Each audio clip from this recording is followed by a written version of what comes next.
YouTube is a dream job for a lot of people, but some who have reached the heights of success on the site feel as though it's time to pack up and move on. And in some of these cases, end up selling their channel. So today, I thought it would be interesting to take a look at some of the biggest YouTubers that actually ended up selling their channels and moving on. First up, we're looking at one of the most notable and drastic cases, Fred. Fred was a channel beloved by millions and was actually the first channel to hit 1 million subscribers. Lucas Cruikshank, the actor and the brains behind Fred, was very successful playing the part and even created 3 of the best movies ever. Fred the Movie, Fred 2 Night of the Living Fred, and Fred 3 Camp Fred. If you've seen these movies, then you'll know what I mean when I say they are art in its truest form. But as Lucas got older, surprisingly, he was less convincing playing a child on camera and views began to go down. And also, I guess it could have to do with the fact that people didn't want to essentially listen to the same joke for years on end, especially when that joke is just a man at this point screaming into a camera. He tried to pivot and do a talk show sketch thing, and it wasn't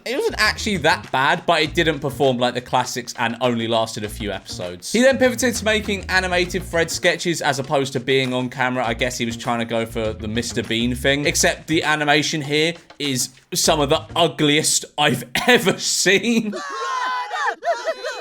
Hey, it's Fred! Today was the absolute most terrible day of my whole life! It is absolutely ghastly. But I guess these did well enough to get the attention of the Korean company Yuksung, who bought the channel, and the reason why is absolutely baffling. But we'll get onto that in a minute. The first video uploaded by the new owners was New Fred Goes Swimming. Now you may be asking, who is New Fred? We'll answer that in a second, but first, I have a flight to get real quick, if you don't mind. Gee whiz, I can't wait for my holiday. Our flight for Tevye is now departing. What the hell? Where's Tevye? Golly gosh, there's so many regions in this world with so many unique landscapes, cities, and secrets. And I can freely roam in this world. Where am I? Greetings, little boy. You're in Genshin Impact and you're in my territory. Now scram before I banish you into one of the other 6 nations. Oh, but I don't want that. Perhaps if I use one of the 2 new characters, I can defeat you. You know too much already. Now, you see, here is an example of the real-time action combat that allows players to switch between characters in their party to use different abilities and elemental combinations. A feature you can try out yourself. You may have beaten me this time, but just you wait until this game comes out on Xbox on the 20th of November 2024, published by HoYoverse. Then you'll be sorry. Yeah. Now let me invite my friends so we can complete the next quest. What's that, Goblin? They can use my code to get 60 Primo Gems and 5 Adventurous experience? Wow, Goblin. Thanks for letting me know. I can log in to invite a permanent 5-star character, and after 7 days, I get so much more. You'd be silly to miss the Xbox offline pop-up event in London, with more details found in the description. Thank you to Genshin Impact for sponsoring this video. Hey, it's me, the new Fred! Hey! Remember the Fred character with his funny YouTube videos? Well, now Fred is back, and he's even crazier!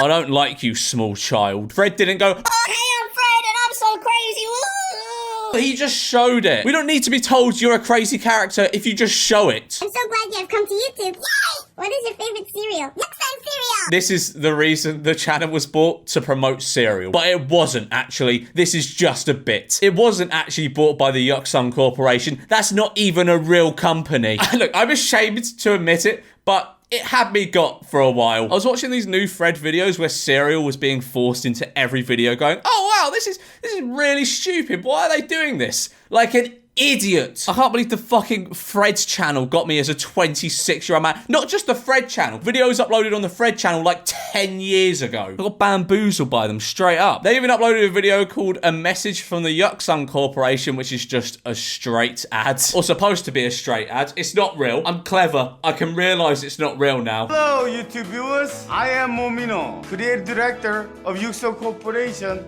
of South Korea. You're already familiar with our popular line of sugary cereals for children. Some of the most popular sugar-coated cereal in South Korea. The rest of the video is just a copy of the original Fred Goes Swimming video, but without the charm. And that's saying something because the original was pretty much devoid of all charm, but this is just terrible. And I'm not sure if this is the right way to describe it, but it feels sanitized. And look, I know that's the bit. I'm not stupid. I know this is fake. Now, I do now. But the video after that, New Fred loses his meds, is something genuinely special. Hey, it's me, the new Fred! What is up, my hip young friends? Please don't tell my loving mother, but I neglected her commands and did not take my medicine. We American people take drugs to treat our many psychological problems. American education isn't well equipped and does not have enough resources to handle my art. 그는 없어. 네가 프레디야. 알았지? I've been taking these drugs for so long, I've developed a dependence. American parents are so comfortable with giving their children drugs. I guess my medicine is sauce. So I'll just have to eat this delicious yukdang cereal instead. It's basically an anti-America propaganda video uploaded to the Fred channel to try and seem like they're trying to sell Korean cereal. It is absolutely brilliant, and I love it. It's so good. It is such a good bit. The new Fred videos are, in general, quite bad. I get they're supposed to be, but the only bits that are entertaining are when he's shilling cereal. This new Fred bit was a whole mini-series, and it came to an end when Fred defeated Yuksung. Hip, hip, hooray! But directly after that, Lucas would upload one of his last videos as the beloved Fred Figglehorn. No, I'm Lucas. Welcome to the Fred channel! The Fred channel is a place where you can find Fred Figglehorn. Well, no you won't, because the Fred character will basically never appear ever again. Also, some other cool stuff. Ooh. Additionally, drumroll please, I will be opening up the channel to you guys. Cool. That's right, if you have something you've made and you want to see it on here, then send it over. No surprise here, but it ended up being a terrible idea and basically killed the channel stone dead. I don't know if they actually ever went through with accepting submissions onto the channel, but they basically changed the whole channel. But anyway, this was a video that came following the news that Lucas had sold his channel to a company called Collective Digital Studio. And from this point on, the Fred channel started posting video series like Fred Quest, which was actually hosted by Lucas, In Your Face, hosted by Drake, and Kaboom Sports, hosted by Alex Wasabi and Guava Juice, and a load of other stuff that never even got close to the heights of OG Fred. I'm Lucas, but I'm Fred. And you're Fred. And you're Fred. And you're Fred. We're all Fred. I'm Fred. I'm Fred. I'm Fred. I'm Fred. I'm Fred. I love this bit because it's like Fred is inside each one of us. He's not a mere character. He's Part of the human condition. Now, look, I know hindsight is 2020, but this is pretty much textbook how to kill a channel after you buy it. You don't buy a channel based... what I consider Fred to be is a personality channel. Even though it's a character, it's still a personality channel. You don't buy a personality channel and then just get rid of the personality and go, oh yeah, we're going to do some like game shows and stuff. It doesn't work like that. It doesn't work like that. What they could have done after acquiring this channel is got Lucas on a contract to stay on for, I don't know, 2 or 3 years and promote a spin-off channel where you do all this other shit, because it will do way better on a spin-off channel than on the actual Fred channel, because people are just not going to watch out of protest. They're going to be like, I want my Fred. I want my Fred Figglehorn. I didn't sign up for Jake Paul. I don't want to see Jake Paul. And that's fair enough. No one should have Jake Paul put in their sub box if they don't want him there. Shut up! Smosh, like Fred, was one of the first proper heavy hitters on the site. They made sketch comedy videos and were actually probably one of the best channels on the site. Unlike with Fred, where he was kind of divisive because it was kind of just a guy pitching up his voice and screaming, Smosh were universally loved. In 2008, a company then called DECA, which is now called King Community, invested in the channel, taking an undisclosed stake. I imagine this was pretty big because YouTube was still in its infancy. Like a company investing in a YouTube channel in 2008, that's some crazy foresight. Later on in 2011, they were acquired by Alloy Digital, which later rebranded to the now infamous Defy Media. But unlike how most acquisitions worked, where a company would offer a sum of money to buy the company, Smosh were instead given stock and salaries to stay on and make videos for the channel. And this wasn't stock in a public company that they could just, you know, go and sell. This was in a company that was not public, and the only way they would likely make money would be if the parent company was bought or if it went public. Unsurprisingly, in hindsight though, it did neither, and we'll get onto that in a minute. However, I can understand why they took this deal. YouTube was very much still starting out and it was unstable, to say the least. I feel as though if I was in their shoes with the knowledge they had at the time, I'd take a nice salary position making sketch videos with some stock on paper that was probably worth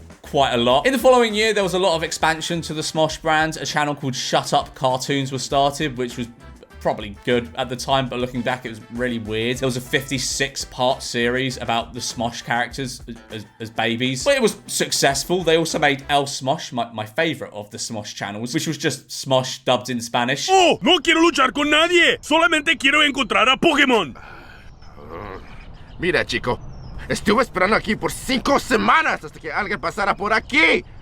No me quites este momento.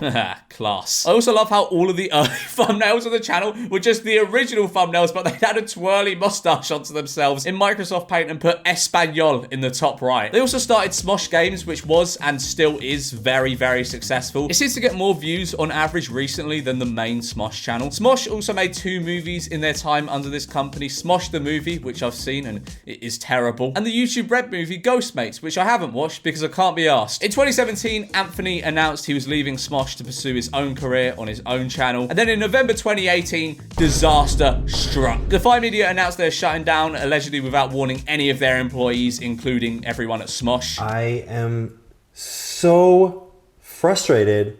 They didn't warn any of their employees that this was going to happen. They just shut down today. The Smosh channel uploaded a video called Smosh is Homeless, but it seemed brighter things were on the horizon. As in early 2019, Rhett and Link's company Mythical Entertainment acquired Smosh, and then later on in June 2023, Smosh bought back their channel and Anthony returned. So this one has a happy ending, sort of. They still sold Smosh for $0 back in the day when it was certainly worth millions. Welcome to Game Theory. MatPat created his channel in 2009 under the name Matthew Patrick 13 and started the massively popular Game Theory series in 2011. In the following years, the channel would grow a lot, and following the demands of the audience, they started other channels like Film Theorists in 2024, GT Live in 2015, and Food Theorists in 2020. But then, in December of 2022, a video was uploaded onto the Game Theorists titled Game Theory, This Is Not My Channel, which announced that the channel had been acquired by a company called Luna X. Steph and I just sold Theorist.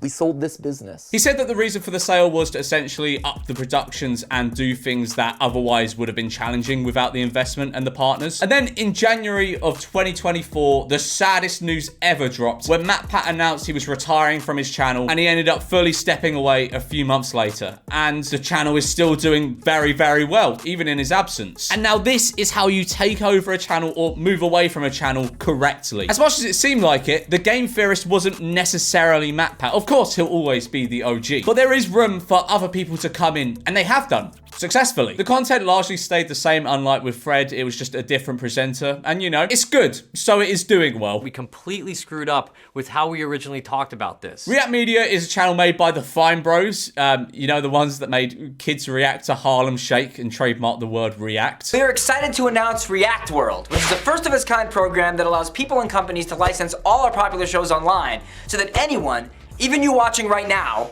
can create your own versions in a fully legal way and be part of a new and exciting global community. Part of why we believe this initiative is important is due to witnessing many creators, ourselves included, having their shows and formats blatantly stolen by companies and people, both online and on television. So yeah, that went well. They tried to monopolize the React genre, which was around long before then. But anyway, in November of 2021, React Media LLC was acquired by a startup called Electric Monster Media, and the brothers decided to leave the company and are no longer associated with the channel. It's still pulling some decent numbers, about 100,000 or 200,000 views per video, and they're uploading every day.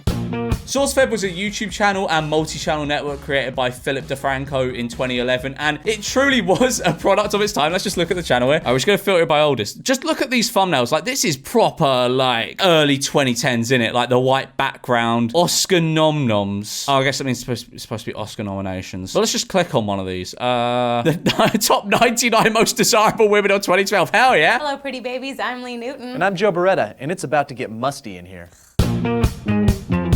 Oh, I remember that intro. I used to love SourceFed. So Askmen released its list of top 99 most desirable women. Yeah. I like that. That's me. That's so me. Me when I hear about the top 99 most desirable women of 2012. Women.